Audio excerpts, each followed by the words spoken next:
أعوذ بالله من الشيطان الرجيم بسم الله الرحمن الرحيم أقم الصلاة لدلوك الشمس إلى غسق الليل وقرآن الفجر إن قرآن الفجر كان مشهودا ومن الليل فتهجد به نافلة لك عسى أن يبعثك ربك مقاما محمودا. قال المؤلف والمفسر رحمه الله تعالى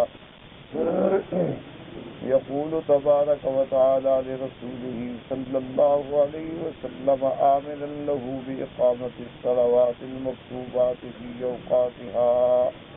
اب مفسر رحمۃ اللہ علیہ ان آیات مبارکہ کی تفصیل بیان فرماتے ہیں کہ اللہ تبارک و تعالی نے اپنے رسول عربی سیدنا محمد مصطفیٰ صلی اللہ علیہ وسلم کو حکم فرمایا کہ نمازیں جو ہیں جو آپ پر فرض کی گئی ہیں ان کو قائم فرمائیں.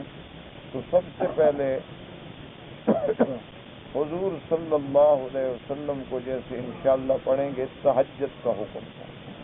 لیلۃ المعراج میں جب حضور صلی اللہ علیہ وسلم معراج سے تشریف لے گئے تو 5 نمازوں کا حکم.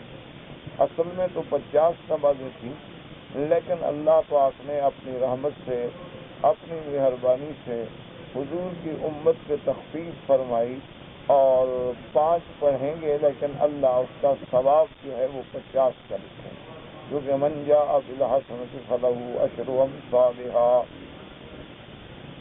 تو ان آیات مبارکہ میں 5 نمازوں کا حکم ہے. اقم الصلاۃ لدلوک الشمس. اب دلوک کا معنی 2 مفسرین نے فرمائے ہیں.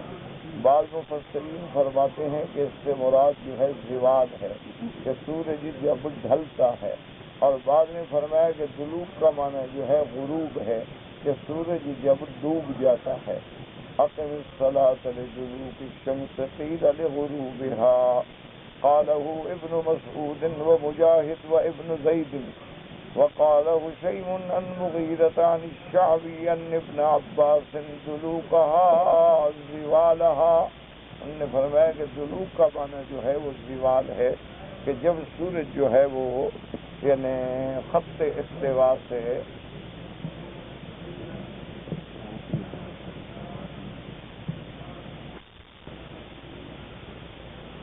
دلوكها زوالها. ورواه نافع عن ابن عمر رضي الله تعالى عنهما ورواه مالك في تفسيره عن الزهري عن ابن عمر رضي الله تعالى عنهما وقاله أبو بردة الأسلمي وهو رواية أيضا عن ابن مسعود ومجاهد. وبه قال الحسن والضحاك وأبو جعفر الباقر وقتادة واختاره ابن جرير رحمه الله تعالى. ومما استشهد عليه ما رواه عن ابن حميد عن الحكم بن بشير حدثنا عمرو بن قيس عن ابن أبي ليلى عن رجل عن جابر بن عبد الله رضي الله تعالى عنه قال دعوت رسول الله صلى الله عليه وسلم ومن شاء من أصحابه فطعموا عندي ثم خرجوا حين زالت الشمس. فخرج النبي صلى الله عليه وسلم فقال اخرج يا أبا بكر فهذا حين دلكت الشمس. اب اس روایت مبارک میں یہ آتا ہے کہ حضرت جابر بن عبداللہ رضی اللہ تعالیٰ عنہ روایت فرماتے ہیں کہ میں نے حضور صلی اللہ علیہ وسلم کی دعوت کی اور جس کو حضور خاص چاہیں. تو جب آئے تو حضور پاک نے اور صحابہ نے میرے پاس کھانا کھایا، اور وہ اس وقت میرے گھر سے گئے ہی نزالت الشمس، جب سورج زوال ہو رہا ہے. اور حضور صلی اللہ علیہ وسلم نے فرمایا کہ اخرج یا ابا بکر، یعنی یہ واقعہ یاد کرنے کے بارے میں کہ مجھے بالکل یاد ہے کہ یہ بات ہوئی تھی اس وقت جب سورج زوال ہوا. آپ نے فرمایا اخرج یا ابا بکر فہذا حین دلکت الشمس. ثم رواه عن سعد بن بكار ان النبي وعدت عن الاسود بن قيس عن نبيه العنزي عن جابر رضي الله تعالى عنه عن رسول الله صلى الله عليه وسلم نحوه فعلى هذا تكون هذه الآية دخل فيها أوقات الصلوات الخمس. تو اس لحاظ سے ہے کہ جب ہم دلوغ کا معنی لیتے ہیں زوال، تو پانچوں نمازوں کا ذکر جو ہے وہ اس آیت مبارک میں آ جاتا ہے، کیونکہ نمازوں کے حکم تو اللہ نے قرآن پاک میں کئی مقامات پہ فرمائے ہیں، جیسے اقیموا الصلاۃ وآتوا الزکوٰۃ، اور اللہ نے فرمایا کہ مومنوں کی صفت کیا ہے، یقیمون الصلاۃ، اور بھی کئی مقامات پہ، لیکن ایک مقام پہ فرمایا ان الصلاۃ کانت علی المؤمنین کتابا موقوتا، اللہ نے نماز جو ہے مومنوں پہ فرض کی ہے اور اس کے اوقات معین کر دیے گئے ہیں۔ لیکن یہ آیت جو ہے جامع آیت ہے کہ پانچوں نمازوں کا ذکر اس میں آ جاتا ہے۔ اقم الصلاۃ لدلوک الشمس الی غسق اللیل، غسق اللیل کا معنی ہے ظلامہ، کہ جب پورا اندھیرا چھا جائے، جب پوری رات کا اندھیرا غالب آ جائے۔ وقیل غروب الشمس اخذ منہ الظہر والعصر والمغرب والعشاء، تو چار نمازیں جو ہیں اسی میں آ گئیں۔ وقولہ تبارک وتعالی وقرآن الفجر، یعنی صلاۃ الفجر، تو اللہ تبارک و تعالی نے یہاں لفظ تو قرآن ہے لیکن مراد نماز ہے۔ قرآن الفجر کا کیا معنی؟ صلاۃ الفجر، یعنی فجر کی نماز، کیونکہ ایسے جیسے اللہ نے ایک دوسری آیت میں بھی آتا ہے کہ جب کعبۃ اللہ کی تبدیلی کا حکم آ گیا، صحابہ نے بیت المقدس کے بجائے اب مسجد الحرام کی طرف نمازیں پڑھنی شروع کر دی، تو صحابہ کو فطری طور پہ ایک سوال پیدا ہوا۔ انہوں نے عرض کیا کہ یا رسول اللہ صلی اللہ علیہ وسلم، ہماری تو خوش نصیبی ہے کہ ہم نے مسجد اقصیٰ کی طرف بھی نمازیں پڑھی ہیں اور ہم نے مسجد الحرام کی طرف بھی نمازیں پڑھی، لیکن جو ہمارے بھائی مسجد اقصیٰ نماز پڑھتے تھے اور اس کعبے کا حکم نہیں آیا اور وہ فوت ہو گئے، لہذا ان کو تو یہ کعبہ نصیب ہی نہیں ہوا، تو ان کے بارے میں کیا ہوگا؟ تو اللہ نے فرمایا وَمَا كَانَ اللَّهُ لِيُضِيعَ إِيمَانَكُمْ، وہاں لفظ ایمان مراد صلاۃ ہے۔ اللہ نے فرمایا وہ جو نمازیں پڑھی وہ بھی تو اللہ کے حکم سے پڑھی، لہذا ان کی نمازیں بھی ضائع نہیں ہوں گی اور ان کی عبادات بھی ضائع نہیں ہوں گی۔ وہاں لفظ ایمان ہے اور مراد نمازیں ہیں، کیونکہ نماز جو ہے دراصل یہ فرق ہے ایمان و کفر کے درمیان۔ نماز علامت ایمان ہے اور ترک نماز جو ہے وہ علامت کفر ہے۔ نماز جو ہے اس میں اللہ کا قرآن ہے، جزو اعظم جو ہے وہ تو تلاوت قرآن ہے، تو اس لیے اللہ نے یہاں لفظ قرآن فرمایا اور مراد جو ہے وہ فجر کی نماز، کہ ان قرآن قرآن الفجر یعنی صلاۃ الفجر، وقد ثبتت السنة عن رسول الله صلى الله عليه وسلم تواترا من افعاله واقواله بتفاصيل هذه الاوقات على ما عليه اهل الاسلام اليوم مما تلقوه خلفا عن سلف وقرنا بعد قرن كما هو مقرر في مواضعه ولله الحمد۔ اب مفسر احمد اللہ علیہ فرماتے ہیں کہ نمازوں کے جو اوقات ہیں الحمدللہ حضور کی سنت مبارک سے اقوالن بھی اور افعالن بھی متواتر خلفن عن سلفن وخلفن عن سلفن وقرنن عن قرن ثابت ہے، جس میں کسی قسم کا الحمدللہ اختلاف نہیں۔ اصل بات یہ ہے کہ اللہ تبارک و تعالی نے جبریل علیہ السلام کو بھیجا اور جبریل علیہ السلام نے آ کر حضور صلی اللہ علیہ وسلم کی امامت فرمائی، یعنی حضرت جبریل امام بنے اور حضور مقتدی بنے، تو 5 نمازیں انہوں نے اول وقت میں پڑھائی اور 5 نمازیں انہوں نے آخر وقت میں پڑھائی۔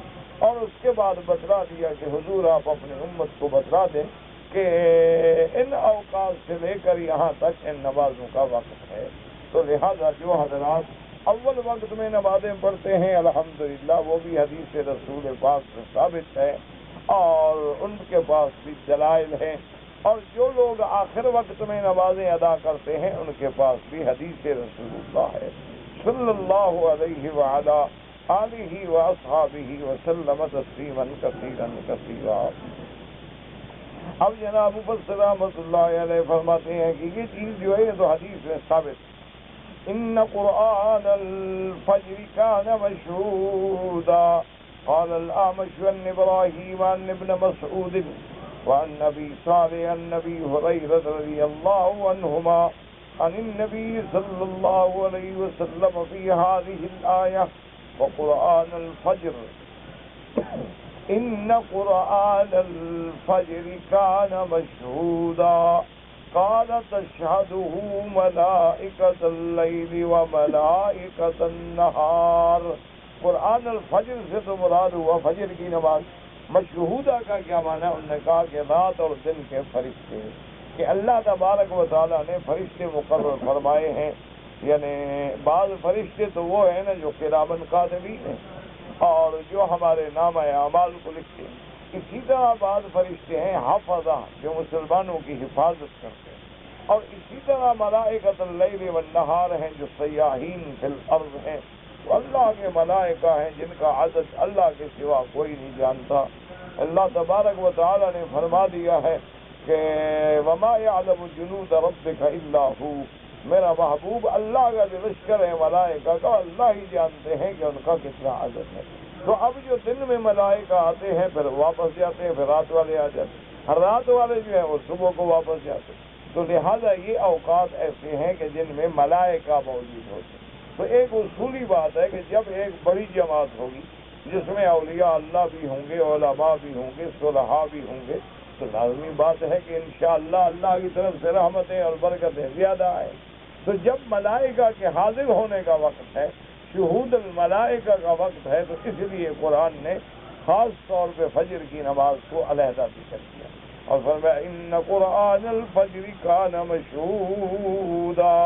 وقال البخاری رحمہ اللہ تعالی حدثنا عبد اللہ بن محمد قال حدثنا عبد الرزاق قال اخبرنا معمر عن الزهري النبي سلمة بن سعيد بن المسيب عن ابي هريرة رضي الله تعالى عنه ان النبي صلى الله عليه وسلم قال فضل صلاة الجميع على صلاة الواحد 25 درجة وتجتمع ملائكة الليل وملائكة النهار في صلاة الفجر. يقول أبو هريرة اقرأوا إن شئتم وقرآن الفجر إن قرآن الفجر كان مشهودا. اس حدیث مبارک میں آتا ہے حضرت ابی ہریرہ رضی اللہ تعالیٰ عنہ سے روایت ہے، وہ فرماتے ہیں کہ حضور پاک صلی اللہ علیہ وسلم نے فرمایا کہ جو بندہ جماعت میں نماز پڑھتا ہے تو 25 درجے ثواب بڑھ جاتا ہے. یعنی اکیلے نماز پڑھنے سے 25 درجے جو ہیں اللہ پاک اس کو بڑھا دیتے ہیں. وَتَجْتَمِعُ مَلَائِكَةُ اللَّيْلِ وَمَلَائِكَةُ النَّهَارِ، اور رات کے فرشتے اور دن کے فرشتے جو اکٹھے ہوتے ہیں نماز فجر کے وقت میں. یقول ابو ہریرہ رضی اللہ تعالی عنہ، حضرت ابو ہریرہ فرماتے تھے اگر چاہو تو قرآن کی یہ آیت پڑھ لو جس میں اللہ نے ذکر فرمایا وقرآن الفجر ان قرآن الفجر کان مشہودا. وقال الامام احمد حدثنا ثبات قال حدثنا الأعمش عن إبراهيم عن ابن مسعود عن النبي صلى الله عليه وسلم وحدثنا الأعمش عن النبي صالح عن النبي هريرة رضي الله تعالى عنه عن النبي صلى الله عليه وسلم في قوله وقرآن الفجر إن قرآن الفجر كان مشهودا. قال تشهده ملائكة الليل وملائكة النهار. ورواه الترمذي والنسائي وجاء ثلاثة من نبيذ بن أسباط بن محمد عن أبيه به. وقال الترمذي رحمه الله تعالى حسن صحيح. وفي لفظ وفي الصحيحين من طريق مالك عن أبي الزناد عن الأعرج عن أبي هريرة رضي الله تعالى عنه عن النبي صلى الله عليه وسلم قال يتعاقبون فيكم ملائكة بالليل وملائكة بالنهار ويجتمعون في صلاة الصبح وفي صلاة العصر. اسی طرح صحیحین میں بھی اس سند کے ساتھ کی روایت موجود ہے کہ حضور پاک صلی اللہ علیہ وسلم نے فرمایا کہ اللہ کے فرشتے جو ہیں وہ دن رات متعاقب ہیں. رات والے آتے ہیں تو دن والے چلے جاتے ہیں اور دن والے آتے ہیں تو رات والے چلے جاتے ہیں. اور یہ فجر کی نماز میں اور عصر کی نماز میں اکٹھے ہوتے ہیں.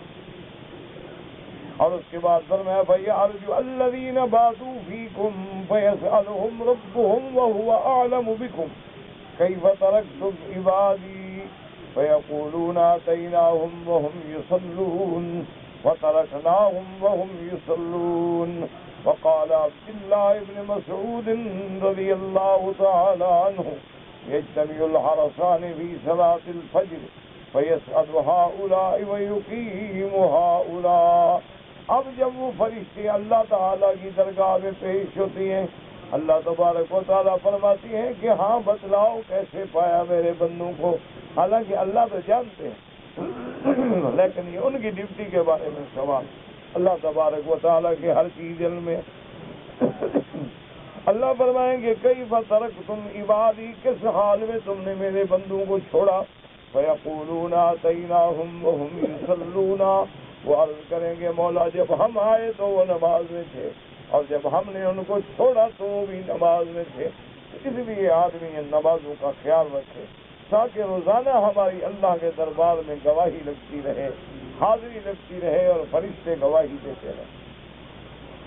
اور ایک روایت مبارک میں حضرت عبداللہ ابن مسعود یہ بھی فرماتی ہیں, یعنی پہلی روایات میں یہ تھا کہ عصر کو آتے ہیں, یعنی جن نے اب جو سارا دن گزار لیا عصر کو چلے گئے. اب عصر کو جو آئیں گے ساری رات رہیں گے پھر فجر کو جائیں گے. لیکن ایک روایت حضرت عبداللہ ابن مسعود رضی اللہ تعالیٰ عنہ کی, وہ فرماتی ہیں کہ فجر کی نماز میں اکٹھے ہوتے ہیں, یعنی دونوں, کیونکہ جو آئے ہیں سارا دن گزار لیا انہوں نے اور جو آئے ساری رات گزار کے فجر کو اکٹھے ہو کے الگ الگ ہو گئے.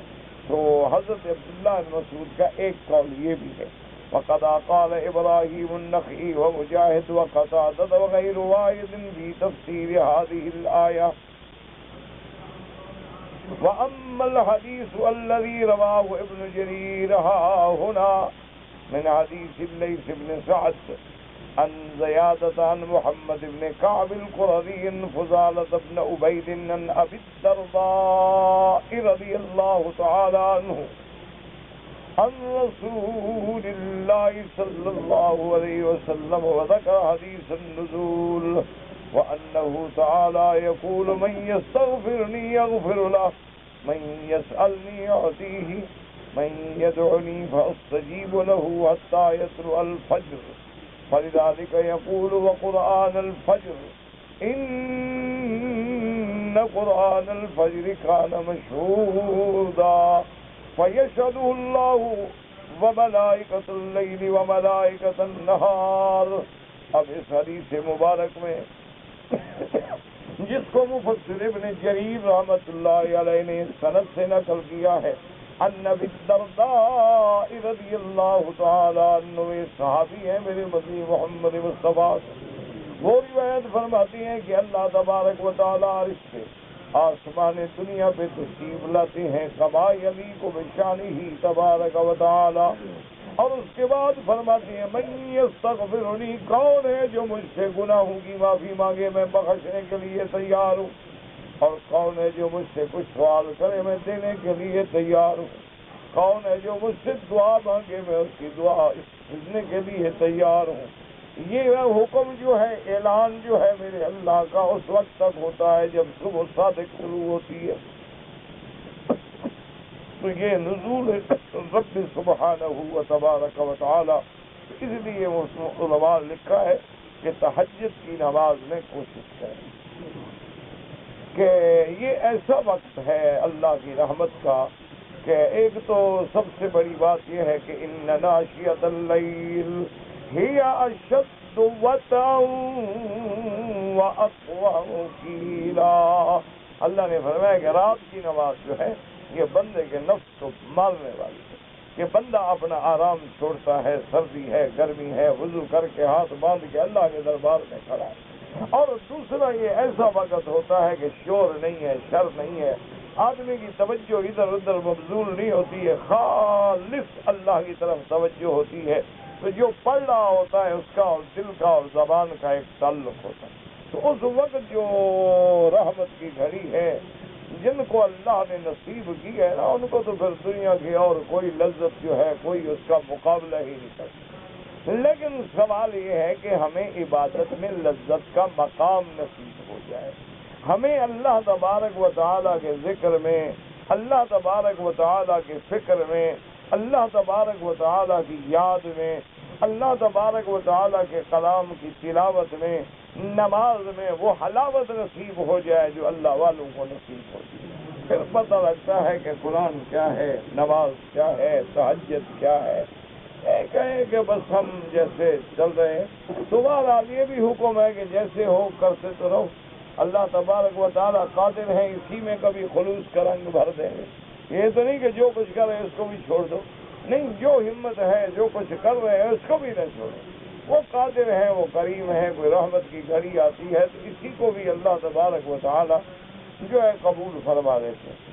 اسی لیے بعض بزرگوں نے یہ لکھا ہے کہ جی ہماری نماز اصل نہ صحیح نقل، انہوں نے کہا کبھی نقل جو ہے نا وہ اصل سے بھی زیادہ پیسے دے جاتا ہے، تو انہوں نے کہا کہ دیکھو اب ایک خربوز ہے یا تربوز ہے یا سیب ہے، تم یہ لے جاؤ کسی کے پاس تو کہے گا کیا ہے 5 ریال 2 ریال، لیکن اگر تم وہ نقلی بنا کے لے جاؤ کسی پتھر کا تو اس پر تو آپ کو 1000 انعام مل جائے، حالانکہ وہ نقلی ہے، تو کبھی نقلی پر بھی اصلی سے زیادہ انعام مل جاتا ہے۔ تو اس لیے حکم ہے کہ لگے رہو، چھوڑو نہیں، جو تمہارا حال ہے پھر بھی اپنے اللہ کو یاد کرنے میں لگے رہو، کیونکہ ہماری ذمہ داری یہ ہے، ہماری بندگی یہ ہے کہ ہم اس کے دروازے کو کھٹکھٹاتے رہیں، باقی وہ ارحم الراحمین ہیں، وہ ملک الاملاک ہیں، جب وہ چاہیں گے تو رحمت کی فیض فرما دیں۔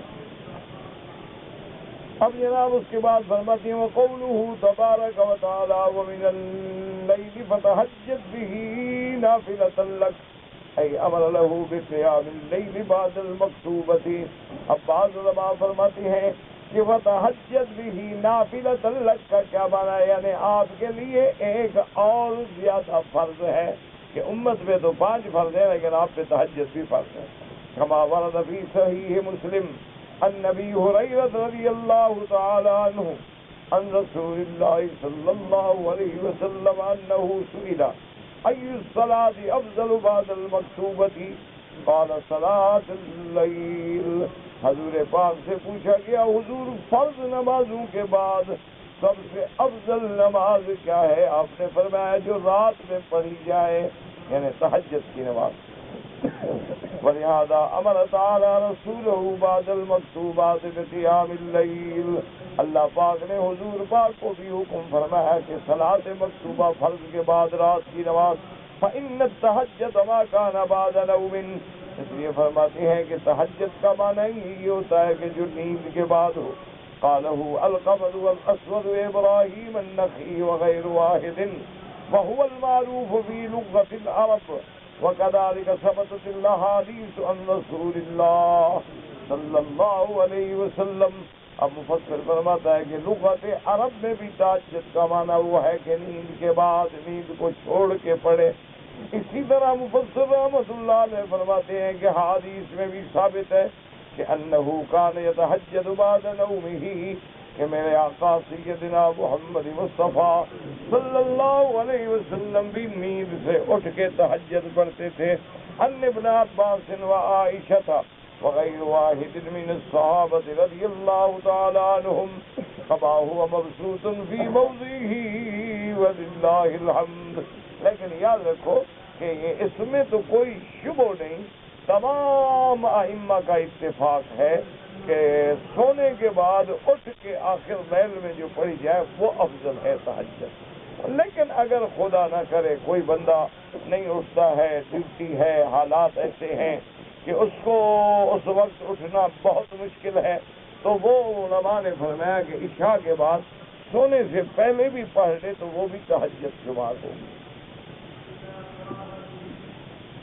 وقال الحسن البصري رحمه الله تعالى هو ما كان بعد العشاء ويحمل على ما كان بعد النوم، کہ نیند کے بعد یا عشاء کے بعد. فاختلف في معنى قوله تعالى، اللہ نے فرمایا نافلۃ لک، اس کا کیا معنی ہے؟ فقیل معناه انک مخصوص بوجوب ذلك وحدک، بعض علماء نے فرمایا کہ تہجد جو ہے وہ صرف حضور پہ فرض ہے.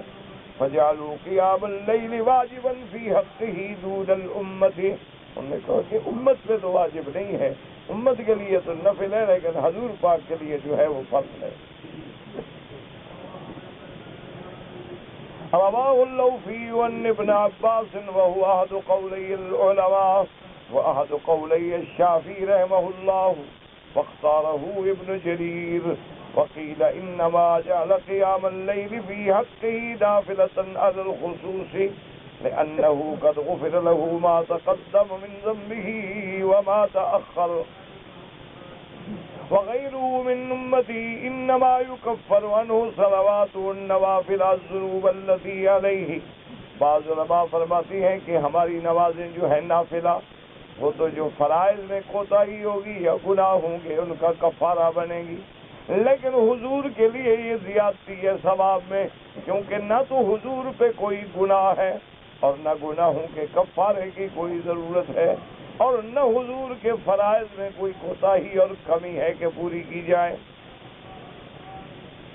قال مجاہد وهو في المسند عن ابي امامة الباهلي رضي الله تعالى عنه، وقوله تبارك وتعالى عسى أن يبعثك ربك مقاما محمودا، أي فعل هذا الذي أمرتك به لنقيمك يوم القيامة مقاما محمودا. اللہ نے فرمایا میرا محبوب، ہم نے جو آپ کو حکم دیا ہے آپ اس کو پورا کریں تاکہ قیامت والے دن ہم آپ کو مقام محمود نصیب کریں. یحمدک فی الخلائق کلہم وخالقہم تبارک وتعالی. مقام محمود کا ایک معنی علماء نے یہ کیا کہ ساری خلق آپ کی تعریف کرے گی، ساری مخلوق جو ہے وہ میرے مدنی کی تعریف اور ثنا خواہ ہے، اور سب سے بڑی بات یہ ہے کہ میرے اللہ نے خود تعریف فرمائی ہے محمد مصطفیٰ صلی اللہ علیہ وسلم. قال اکثر اہل التاویل ذلك هو المقام الذي يقومه محمد صلی اللہ علیہ وسلم يوم القيامة للشفاعة للناس ليريحهم ربهم من عظيم ما هم فيه من شدت ذلك اليوم. اب مفسر رحمۃ اللہ علیہ فرماتے ہیں کہ اکثر مفسرین کا یہی قول ہے کہ مقام محمود سے مراد وہ مقام ہے کہ جس دن حضور کھڑے ہو کے ساری مخلوق کی شفاعت کریں گے تاکہ ان کا مقدمے کی سماعت شروع ہو جائے اور انہیں کچھ آرام ملے. ذکر من قال ذلك، اب اس پر جو روایات ملتی ہیں مفسر وہ نقل فرما رہے ہیں. حدثنا ابن بشار قال حدثنا عبد الرحمن قال حدثنا سفيان عن ابي اسحاق عن سلمة بن ظفر انه حذيفة رضي الله تعالى عنه قال يجمع الناس في سعيد واحد يسمعهم الداعي وينفذهم البصر وفاة أراة كما خلقوا قياما لا تكلم نفس إلا بإذنه ينادي يا محمد فيقول لبيك وسعديك والخير في يديك والشر ليس إليك والمهدي من هديت وعبدك بين يديك ومنك وإليك لا منجا ولا ملجأ منك إلا إليك تباركت وتعاليت سبحانك رب البيت فهذا المقام المحمود والذي ذكره الله عز وجل.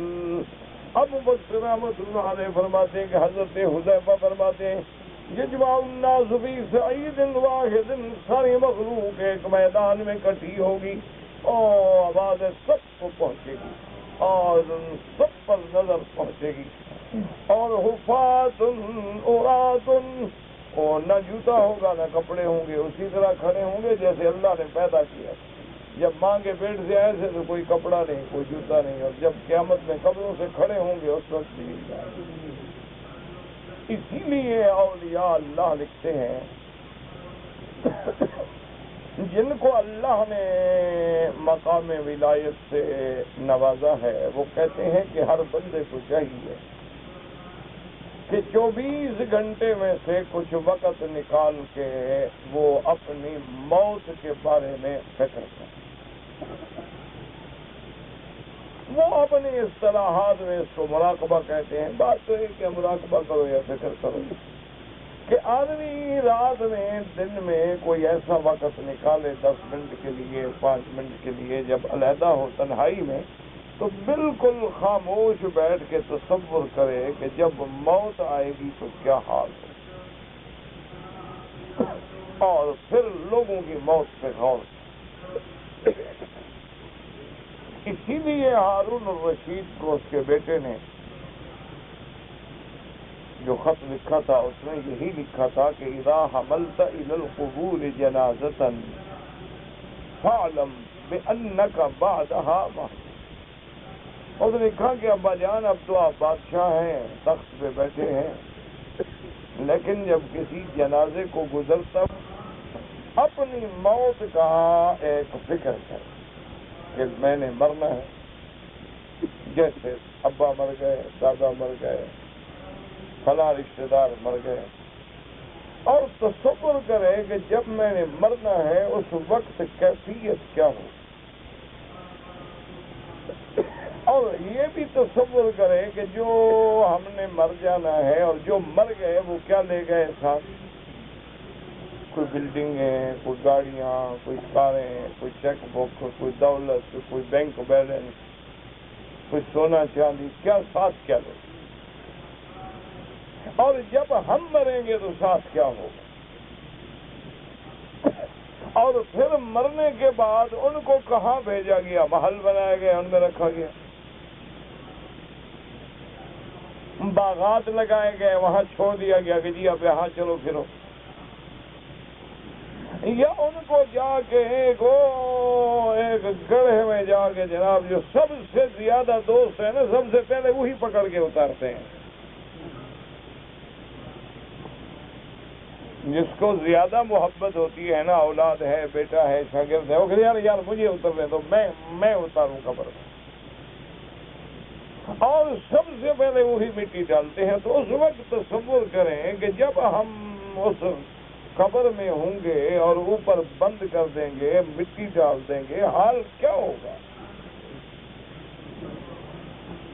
بس اس کا تصور اگر قائم ہو جائے تو آپ انشاءاللہ ہر گناہ سے بچ جائیں گے، اور اللہ کی رحمت سے پھر قبر جو ہے وہ بھی آسان ہو جائے گی، اور آخرت کی منزل جو ہے وہ بھی آسان ہو جائے گی. اور اگر اسی طرح جیسے چل رہے ہیں، کھاؤ پیو جاؤ جی اور کیا یا چھوڑو جی، چند دن کی زندگی ہے، باب البعیش کوش، عالم دوبارہ نیز، کھاؤ پیو، یہاں چھوڑو ان مولویوں کی بات. ارے کھا پی تو تم سے زیادہ جانور بھی رہے، کھانے پینے کی کیا بات، جانور تم سے زیادہ کھاتے ہیں. تم کتنا گوشت کھا جاتے ہو، شیر تم سے زیادہ گوشت کھاتے. تم کتنی سبزی کھا جاتے ہو، جانور زیادہ کھاتے.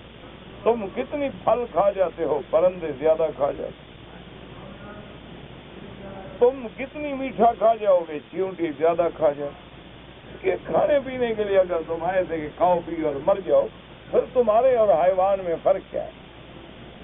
تو اس لیے ہمیشہ یاد رکھیں کہ علماء نے فرمایا کہ اپنا 24 گھنٹے میں زیادہ نہ بھی نکالو، 4 منٹ نکال کے ذرا غور کر لو کہ میں نے مرنا ہے، اور مرنے کے بعد کیسے غسل دیں گے، کیسے جنازہ ہوگا، کہاں دفن کریں گے، کیا حال ہوگا.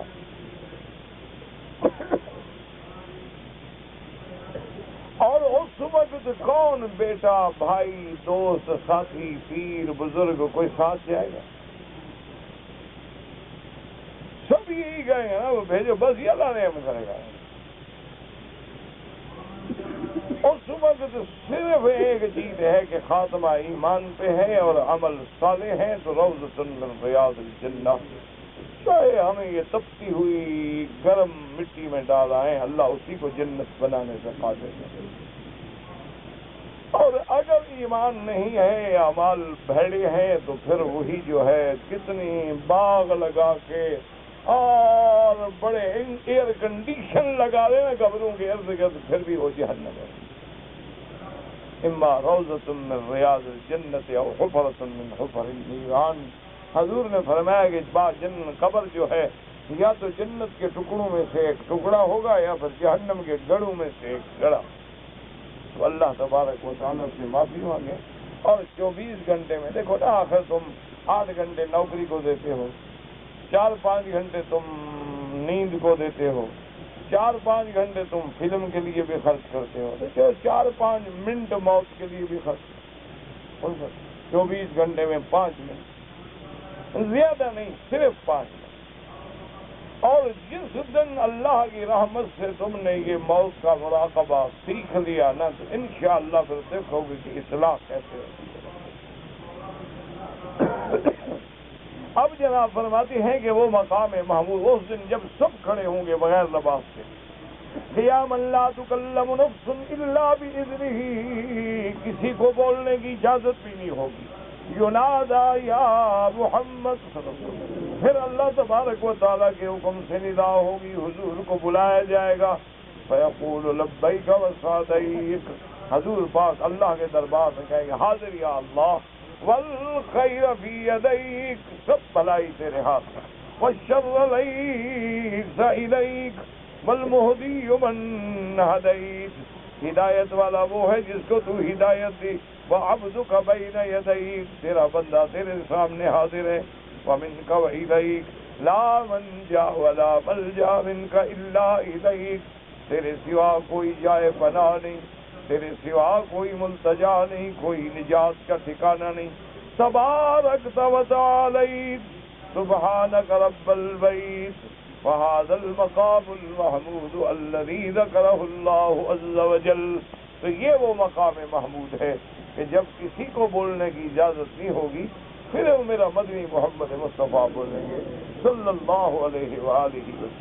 ثم رواه عن بندار عن غندر عن شعبة عن نبی اسحاق به، وقد رواه عبد الرزاق عن معمر والثوری عن نبی اسحاق به، وقال ابن عباس هذا المقام المحمود مقام الشفاعة، یہ مقام محمود ہے جو مقام شفاع ہے، شفاعت کبریٰ۔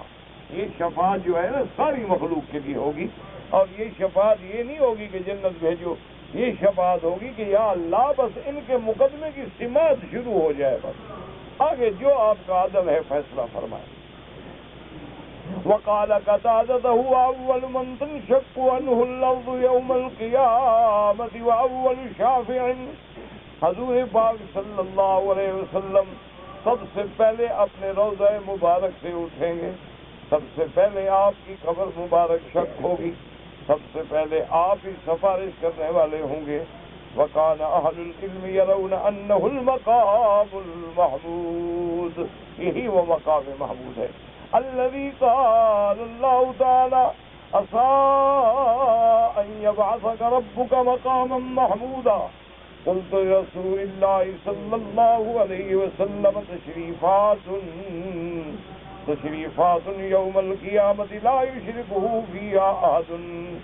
ابو بصر رحمۃ اللہ علیہ فرماتے ہیں کہ ہمارے آقا کے لیے قیامت والے دن کے لیے وہ اعزاز ہوں گے، وہ مناصب عظما ہوں گے جو کسی کو نہیں ملیں گے۔ ان میں یہ بھی ہوگا وتشریفات لا یساویہ فیہا احد، اور میرے مدنی کا قیامت میں وہ مرتبہ اور مقام ہوگا کہ کوئی آپ کا مقابلہ نہیں کر سکتا، کوئی آپ کے برابر نہیں ہو سکتا۔ فَهُوَ أَوَّلُ مَن تُنشَقُّ عَنْهُ الْأَرْضُ، سب سے پہلے میرے مدنی کا روضہ مبارک کھلے گا. وَيُبْعَثُ رَاكِبًا إِلَى الْمَحْشَرِ، جب ساری کائنات محشر کی طرف پیدل چل رہی ہوگی تو محمد مدنی سوار ہوں گے صلی اللہ علیہ وسلم. وَلَهُ اللِّوَاءُ الَّذِي آدَمَ فَمَن دُونَهُ تَحْتَ لِوَائِهِ، اور قیامت میں حضور کو پرچم ملے گا. حضرت آدم سے لے کر تمام انبیاء آپ کے پرچم کے نیچے ہوں گے. وَلَهُ الْحَوْضُ الَّذِي لَيْسَ فِي الْمَوْقَفِ أَكْثَرُ وَارِدًا مِّنْهُ، اور آپ کو قیامت میں جو حوض کوثر ملے گا سب سے زیادہ مخلوق اسی پہ آئے گی. وَلَهُ الشَّفَاعَةُ الْعُظْمَىٰ، اور آپ کے لیے وہ شفاعت عظمیٰ ہوگی. عند اللہ لیاتی لفصل القضاء بین الخلائق، وذلك بعد ما تسأل الناس آدم ثم نوحا ثم ابراہیم ثم موسیٰ ثم عیسیٰ علیہم الصلوات والتسلیم. جب ساری مخلوق حضرت آدم کے پاس، حضرت نوح کے پاس، حضرت ابراہیم، سب انبیاء جواب دیں گے. فَكُلٌّ يَقُولُ لَسْتُ لَهَا، ہم نہیں شفاعت کر سکتے. حَتَّى يَأْتُوا إِلَى مُحَمَّدٍ صلی اللہ علیہ وسلم، پھر سب حضور کی خدمت میں حاضر ہوں گے. فَيَقُولُ أَنَا لَهَا أَنَا لَهَا، حضور فرمائیں گے اس شفاعت کے لیے اللہ نے مجھے چن لیا ہے، اللہ نے مجھے چن لیا ہے. كما سنذكر ذلك مفصلا في هذا الموضع إن شاء الله تبارك وتعالى. ومن ذلك أنه يشفع في أكواب قد أمر بهم إلى النار فيردون عنها، اور میرا مدنی ان لوگوں کی بھی سفارش کریں گے جن کو جہنم کا فیصلہ ہو چکا ہوگا، ان کو جہنم کے پروانے ملیں گے لیکن حضور کی شفاعت سے پھر واپس آ جائیں. وَهُوَ أَوَّلُ الْأَنْبِيَاءِ يَقْضِي بَيْنَ أُمَّتِهِ، اور وہ پہلے انبیاء میں سے پہلے نبی ہوں گے جو اپنی امت کے درمیان میں فیصلہ فرمائیں گے. وَأَوَّلُهُمْ إِجَازَةً عَلَى الصِّرَاطِ بِأُمَّتِهِ، اور سب سے پہلے اپنی امت کو لے کے پل صراط پہ گزریں گے. وَهُوَ أَوَّلُ شَفِيعٍ فِي الْجَنَّةِ كَمَا ثَبَتَ فِي صَحِيحِ مُسْلِمٍ، اور سب سے پہلے سفارش کرنے والے ہوں گے جنت میں. وفي حديث السور أن المؤمنين كلهم لا يدخلون الجنة إلا بشفاعته، کہ کوئی بھی جنت میں داخل نہیں ہوگا مگر حضور کی شفاعت سے. فهو أول داخل إليها وأمته قبل الأمم كلهم، سب سے پہلے میرے مدنی جنت میں داخل ہوں گے اور تمام امتوں سے پہلے حضور کی امت داخل ہوگی. اللهم ادخل الجنة بغير حساب. وَيَشْفَعُ فِي رَفْعِ دَرَجَاتِ أَقْوَامٍ لَا تَبْلُغُهَا أَعْمَالُهُمْ، اور اللہ تبارک و تعالیٰ کے آگے بعد لوگوں کی سفارش کریں گے کہ ان کے درجات کو زیادہ اونچا کر دیا جائے. وَهُوَ صَاحِبُ الْوَسِيلَةِ الَّذِي هِيَ أَعْلَى مَنزِلَةٍ فِي الْجَنَّةِ لَا تُلِيقُ إِلَّا لَهُ، اور صاحب وسیلہ بھی محمد مصطفیٰ ہیں. اور وسیلہ کا کیا معنی؟ وہ مقام ہے جنت میں، یہ معنی نہیں جو تم لوگوں نے سمجھا ہوا. وسیلہ ایک مقام کا نام ہے جنت میں، یعنی وہ مقام بھی میرے مدنی محمد مصطفیٰ اور اس کے علاوہ کسی کو نہیں ملے گا. وَإِذَا أَذِنَ اللَّهُ تَعَالَى فِي الشَّفَاعَةِ لِلْعُصَاةِ، جب اللہ پاک اجازت دیں گے کہ گناہگاروں کی شفاعت کی جائے. شفع الملائکۃ والنبیون والمؤمنون فَيَشْفَعُ فِي خَلَائِقٍ لَا يَعْلَمُ عِدَّتُهُمْ إِلَّا اللَّهُ، ملائکہ بھی شفاعت کریں گے، انبیاء بھی شفاعت کریں گے، لیکن میرا مدنی پاک اتنی مخلوق کی شفاعت کریں گے کہ ان کا عدد اللہ کے سوا کوئی نہیں جانتا. وَلَا يَشْفَعُ أَحَدٌ مِثْلَهُ وَلَا يُسَاوِيهِ فِي ذَلِكَ، نہ تو حضور کے برابر کوئی شفاعت کر سکتا ہے اور نہ حضور کے مساوی کوئی ہو سکتا ہے. فقط بسطت ذلك مستقصا في آخر كتاب السيرة في باب الخصائص ولله الحمد والمنة. ونذكر الآن الأحاديث الواردة في المقام المحمود وبالله المستعان. اب مفسر رحمۃ اللہ علیہ فرماتے ہیں کہ اگر آپ نے میرے مدنی کی شان کو دیکھنا ہے اور پڑھنا ہے تو کتاب سیرت کے اندر باب الخصائص دیکھیں. میں نے وہاں خصائص محمد مصطفیٰ صلی اللہ علیہ وسلم کو جمع کیا ہے. واللہ اعلم.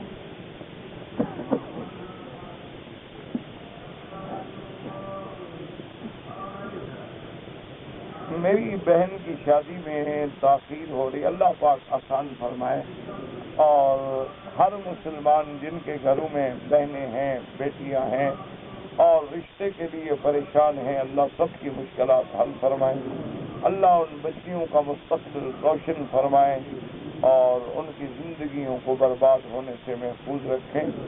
میرا بھائی اس کے لیے دعا مانگا کریں 2 رکعت پڑھ کے۔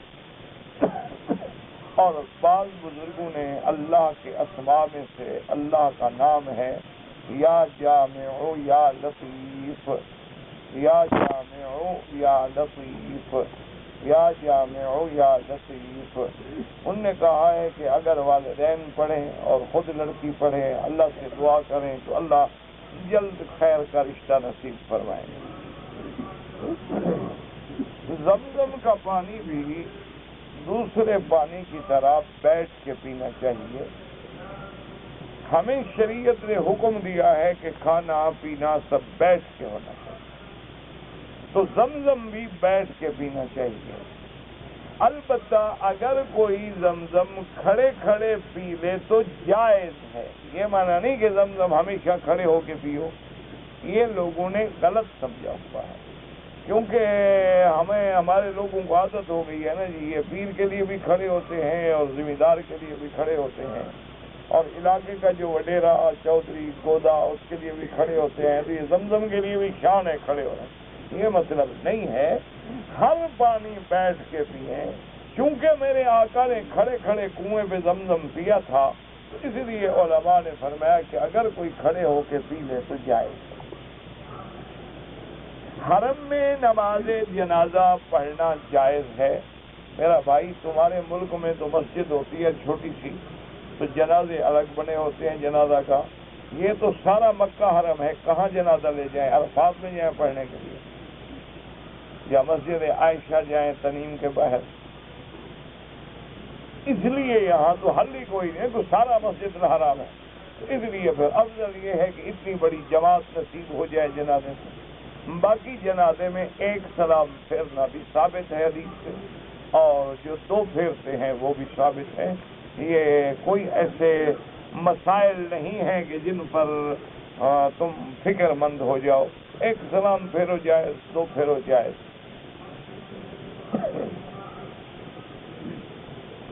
حرم میں اگر آگے جگہ خالی ہوتی ہے اور لوگ جو ہے دور کھڑے ہو جاتے، لوگوں کی تو عادت ہے نا کہ دروازے بند کر دیں گے، راستے بند کر دیں گے، آگے حرم چاہے خالی پڑے رہے، نیچے چاہے حرم خالی پڑے رہے، باہر میدان میں بیٹھ جائیں۔ اس کی وجہ ہے کہ ان کو جلدی بھاگنا ہوتا ہے بیچاروں، کیونکہ روایات مبارک میں آتا ہے کہ مومن جب مسجد میں آتا ہے اس کی کیفیت ایسے ہوتی ہے جیسے مچھلی پانی میں آ جائے۔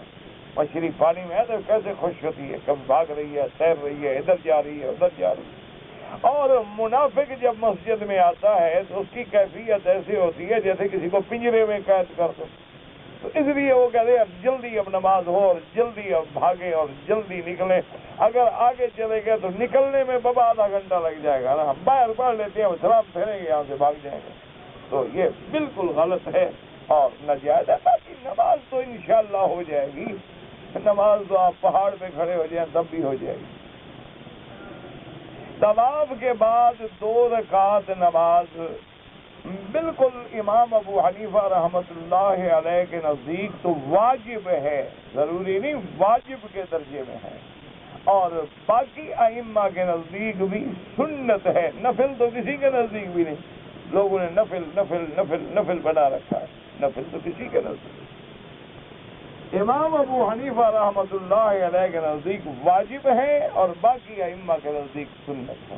تو فرق یہ ہے کہ امام صاحب فرماتے ہیں کسی حال میں بھی نہ چھوڑے 2 رکعت، اگر رہ گئی ہے دوسرے دن یاد آئی پڑھے، کیونکہ ان کے نزدیک تو واجب کی قضا ہے، باقی ائمہ کے نزدیک سنت ہے، اگر نہیں پڑھے گا تو قضا نہیں ہے۔ لیکن 2 رکعت نفل تو کہیں ہے ہی نہیں، پتہ نہیں لوگوں کی زبان ہے، چلو گے طواف جو نفل ہے 2 رکعت بھی نفل ہے۔ اللہ کے بندے جو نفل عبادت بھی ہو شروع کر دو تو پورا کرنا واجب ہو جاتا ہے، لیکن جو لفظ زبان پہ چڑھا ہے وہ چڑھا ہے، وہ نہیں جاتا۔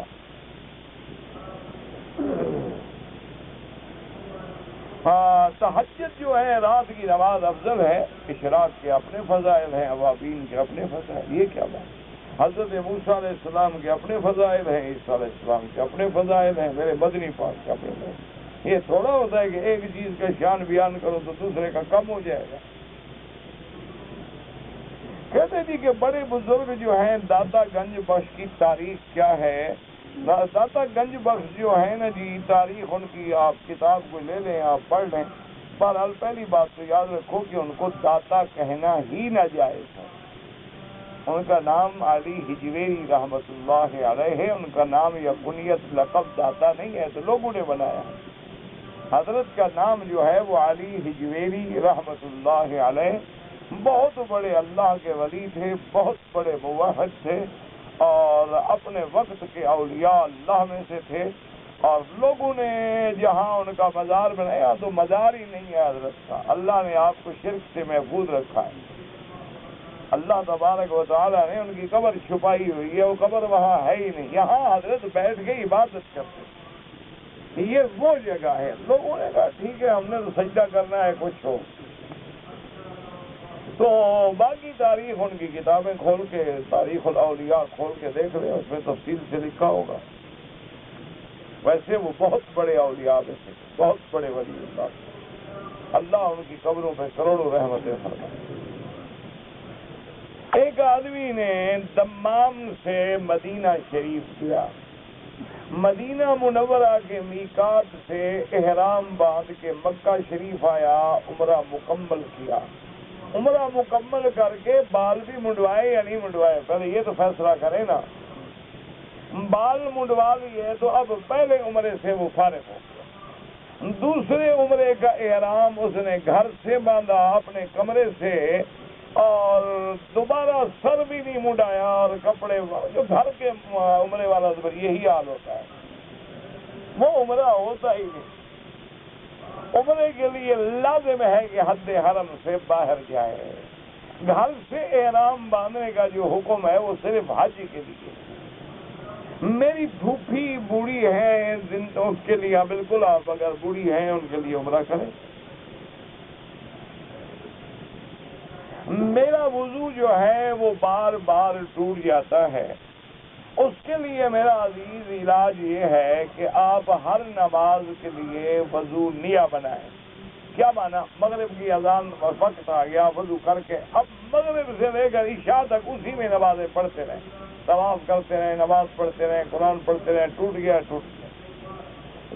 پھر جب عشاء کا وقت آئے گا تو پھر عشاء کے لیے نیا وضو کریں۔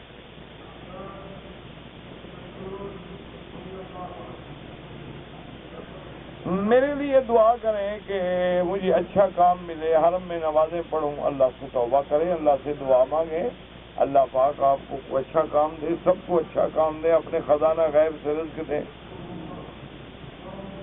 دعا سیدھی اللہ سے مانگیں، صدقے سے نہ مانگیں۔ اگر ایک حاجی مدینہ منورہ سے اپنے وطن جانے کے لیے مدینہ سے جدہ بھیجا گیا، جدہ جانے کے بعد کوئی قانونی مجبوری ایسی آئی کہ وہ اپنے ملک روانہ نہیں ہو سکا، پھر واپس مکہ آیا، بالکل آئے، کوئی بات نہیں، اگر عمرہ کرنا چاہے کر لے، پھر اب جدے سے مکے آ کے طواف کرے، نمازیں پڑھے، واپس چلا جائے، اس کی مرضی ہے، اس کے لیے آسانی ہے، کوئی مسئلہ نہیں ہے، کیونکہ جدے سے آنے کے لیے، مکے میں داخل ہونے کے لیے عمرہ ضروری نہیں ہوتا، کیونکہ جدہ میقات نہیں ہے، جدہ حل ہے، حرم سے باہر ہے لیکن میقات کے اندر ہے۔ میقات جو ہے وہ یلملم ہے، اور جدہ جو ہے وہ داخل میقات ہے، اور ادھر میقات جو ہے وہ جوفہ ہے، اس کے بعد میقات جو ہے وہ ذوالحلیفہ یعنی بیر علی ہے، مدینہ منورہ، اور اس طرف سے میقات جو ہے وہ طائف کے قریب ہے، جسے آج کل وادی سیل کہتے ہیں، اور ہدا کے راستے میں بھی ہے، اور ادھر سے جب آپ لیز کے راستے سے جائیں گے تو پھر آپ کو وہ یلملم والا میقات ملے گا۔ تو بہرحال مدینے سے آپ اپنے وطن کے لیے جا رہے تھے تو احرام باندھنے کی ضرورت نہیں تھی۔ اب آپ جدے میں آ گئے، فلائٹ نہیں ملی، ٹائم مل گیا، دن مل گیا، مکے آ گئے، کوئی بات نہیں، بڑی اچھی بات ہے، کہ اللہ تبارک و تعالیٰ نے پھر حاضری کی سعادت نصیب فرما دی. واللہ اعلم. کہتا ہے جی کہ میلاد النبی میں قیام کرنا جو ہے، یعنی جو لوگ میلاد مناتے ہیں حضور پاک کا صلی اللہ علیہ وسلم اور پھر کھڑے ہو جاتے ہیں کہ جی کھڑے ہو جاؤ کھڑے ہو جاؤ حضور آ گئے. بھائی پہلی بات تو یاد رکھو کہ میلاد منانا جو ہے وہ قرآن و سنت سے ثابت نہیں ہے. ایک ٹھنڈے دل سے بات دیکھو نا جی، آج ہم نے جو وضو کرتے ہیں، ہم سر پہ مسح کرتے ہیں، ہم ناک میں پانی دیتے ہیں، یہ وضو کس نے سکھلایا ہے؟ محمد. تو جب صحابہ نے حضور کا وضو بھی ہمیں پہنچا دیا، حضور کی آذان بھی پہنچا دی، تو میلاد کا مسئلہ صحابہ چھپا کے چلے گئے. دیکھو نا، مسواک کرنے کا طریقہ بھی صحابہ نے ہمیں پہنچایا. مسجد میں داخل ہونا ہے تو بھائی دایاں پاؤں پہلے رکھو، نکلنا ہے تو بھائی پہلے بایاں پاؤں باہر رکھو. یعنی مسجد میں آنے جانے کا طریقہ بھی سکھلا دیا، تہجد پڑھنا سکھلا دیا، نماز پڑھنا سکھلا دیا، روزہ رکھنا سکھلا دیا، سارے مسائل ہمیں سکھلا دیے. اذان سکھلا دی، تکبیر سکھلا دی. ایک میلاد کا مسئلہ تھا، وہ صحابہ چھپا کے چلے گئے کہ بعد میں مولوی آئیں گے لڑنے دو ان کو. ٹھنڈے دل سے. اور اگر وہ عاشق رسول اللہ صلی اللہ علیہ وسلم، میرا ایمان ہے کہ ساری کائنات کو ہم اکٹھا کریں تو ابو بکر کا مقابلہ نہیں ہوتا. یہ میں نہیں کہتا، یہ میرا مدنی کہتے ہیں. فرمایا کہ اگر ساری کائنات کے بندوں کے ایمان کو ایک پلڑے میں رکھو اور ابو بکر کے ایمان کو ایک پلڑے میں رکھو تو ابو بکر کا ایمان بھاری ہے. جس کے عشق کا یہ عالم ہے کہ جب سرکار کی وفات ہو گئی اور ابو بکر خلافت پہ بیٹھ گئے تو جیسے اسامہ، حضرت اسامہ کی قیادت میں ایک لشکر کو حضور نے حکم دیا تھا جنگ کا. اب حضور کی وفات ہو گئی، وہ لشکر ابھی مدینے کے باہر رکا ہوا تھا، وفات ہو گئی، سب واپس آ گئے. حضور صلی اللہ علیہ وسلم کی تجہیز و تکفین میں، جنازے میں سب شریک ہوئے اور پہاڑ ٹوٹ گیا غموں کا. تو اب جناب جب آپ خلیفہ بن گئے تو سیدنا علی رضی اللہ تعالیٰ عنہ، سیدنا عمر، بڑے بڑے اجلہ صحابہ سب ابو بکر کی خدمت میں حاضر ہوئے. انہوں نے کہا کہ خلیفہ رسول اللہ مہربانی کرو اس لشکر کو روک دو، اب مت بھیجو اسامہ کے لشکر کو، کیونکہ حضور کے بعد آپ کی خلافت ہے اور مدینے میں استحقاق ضروری ہے. ایسا نہ ہو کہ ہماری فوجیں باہر چلی جائیں اور مدینے کے اندر بدامنی ہو جائے. تو پہلے آپ اپنے خلافت کو جمائیں، اپنے کاروبار داخلی کو جمائیں، پھر خارجی امور پہ توجہ دیں. حضرت ابو بکر نے کہا، اور نے کہا بات سنو، جس لشکر کو میرے مدنی نے بھیجا ہے، جس جھنڈے کو محمد نے اونچا کیا ہے، ابو بکر نیچے نہیں کر سکتا. آپ نے فرمایا اگر مدینے میں بدامنی ہوگی، تم کہتے ہو خلافت میں بھی چلی جائے گی، میں اس بات پہ بھی راضی ہوں کہ جنگل سے جانور آ کر مدینے میں ابو بکر کی ٹانگوں کا گوشت کاٹ کے کھا جائیں، لیکن محمد مدنی کے جھنڈے کو میں نیچا نہیں کر سکتا. جو لشکر حضور نے بھیجا ہے وہ جائے گا. مدینہ خالی. جو لوگ اتنی عاشق تھے، اس ابو بکر نے تو کبھی میلاد نہیں منایا. جھگڑے کی تو بات ہی نہیں. اگر حضرت ابو بکر نے میلاد منایا ہے تو ہمیں کسی روایت میں ڈھونڈ کے دے دو، بھئی ہم کیوں پیچھے رہے ہیں، ہم بھی تمہارے ساتھ ہیں. ہم تو ابھی تک حجر اسود چوم رہے ہیں جس کو میرے مدنی نے چوما. تو اگر میلاد ہوگا، ہم حضور کے چومنے سے پتھر چوم رہے ہیں تو میلاد چھوڑ دیں گے؟ کوئی عقل کی بات ہے؟ بڑا ایمان سے کہو، کوئی عقل کی بات کرو. حضور نے فرمایا ہے کہ قامت الصلاۃ، حی علی الصلاۃ، قامت الصلاۃ. ہم کھڑے ہو جاتے ہیں، نماز میں ہم کھڑے ہو جاتے ہیں. اگر میلاد میں بھی کھڑے ہونے کی حدیث مل جائے تو ہم پاگل ہیں، ہم کھڑے نہیں ہوں گے. ہم تو تم سے پہلے کھڑے ہوں گے انشاءاللہ. لیکن ہمیں ذرا چلو حدیث نہ ہو، قرآن نہ ہو، ابو بکر کا عمل، حضرت عمر، عثمان، علی، اہل بیت، اصحاب رسول، عشرہ مبشرہ، 1,24,000 صحابی میں کوئی ایک صحابی، تابعین، یہ تو 600 سال بعد میں ایک بادشاہ مظفر گزرا جس نے بدعت لائی. اس کا نہ قرآن سے تعلق ہے نہ حدیث سے تعلق. اور دوسری بات یہ سمجھیں کہ اگر کوئی یہ عقیدہ رکھے کہ اب حضور یہاں آ گئے ہیں تو وہ کافر ہو جاتا ہے. نہ ایک بات مجھے سمجھاؤ، حضور جب تمہارے پاس آ جاتے ہیں تو روضے میں کون ہوتا ہے؟ اور جو لوگ مدینے میں سلام پڑھ رہے ہیں وہ کس سے پڑھ رہے ہیں؟ نبی کی کئی شکلیں بن جاتی ہیں، پھر تو وہ قادیانی یہی کہتا ہے کہ میں نبی کا سایہ ہوں. وہ بھی تو یہی کہتا ہے نا کہ میں ذلی نبی ہوں، بروزی نبی ہوں، اصلی نبی نہیں ہوں. وہ کہتا ہے اصلی نبی تو محمد مصطفیٰ ہے، میں تو ذلی ہوں، میں تو بروزی ہوں. تو اگر تم ہر جگہ کہو جی خود تو نہیں آتے لیکن آپ کی مثال آتی ہے ہر جگہ، تو پھر یہی تو وہ بھی کہتا ہے کہ میں بھی سایہ ہوں. خدا کے بندو عقل کرو، جو چیز قرآن و حدیث سے ثابت نہیں وہ ثابت نہیں. اور دین میرے مدنی پہ مکمل ہو گیا. اب دین میں نہ کچھ بڑھا سکتے ہو اور نہ کچھ گھٹا سکتے. اگر ہم مدینے میں جا کر حضور پہ سلام پڑھیں بالکل سنت ہے. جب مدینہ منورہ میں جائیں اللہ نصیب کرے، دعا کرو اللہ ہمیں بھی نصیب کرے. سب سے پہلے مسجد رسول پاک میں 2 رکعت تحیت المسجد ادا کریں، کیونکہ اللہ کا حق جو ہے وہ نبی کے حق سے مقدم ہے. پھر ادب کے ساتھ درود پڑھتے ہوئے خشوع خضوع کے ساتھ حضور کے روضہ مبارک مواجہ شریف کے سامنے جائیں اور الصلاۃ والسلام علیک یا رسول اللہ ادب کے ساتھ، نہ بہت آواز بلند کریں نہ آواز نیچی کریں، درمیانی آواز کے ساتھ، اور مختصر سلام پڑھیں جتنا تمہیں یاد ہے. الصلاۃ والسلام علیک یا حبیب اللہ، الصلاۃ والسلام علیک یا خیر خلق اللہ. اور اس کے بعد سیدنا ابو بکر سیدنا عمر سے سلام پڑھیں، پھر کعبے کی طرف رخ کر کے اللہ سے دعا کریں. اور جو سلام وہاں پڑھے جاتے ہیں، ایک ابی داؤد میں صحیح حدیث ہے، حضور نے فرمایا اللہ مجھے سناتے. وسیلے کے بارے میں مجھے تو آج تک کوئی قرآن کی ایک آیت بھی نہیں ملی اور نہ کسی حدیث پاک میں ملا ہے.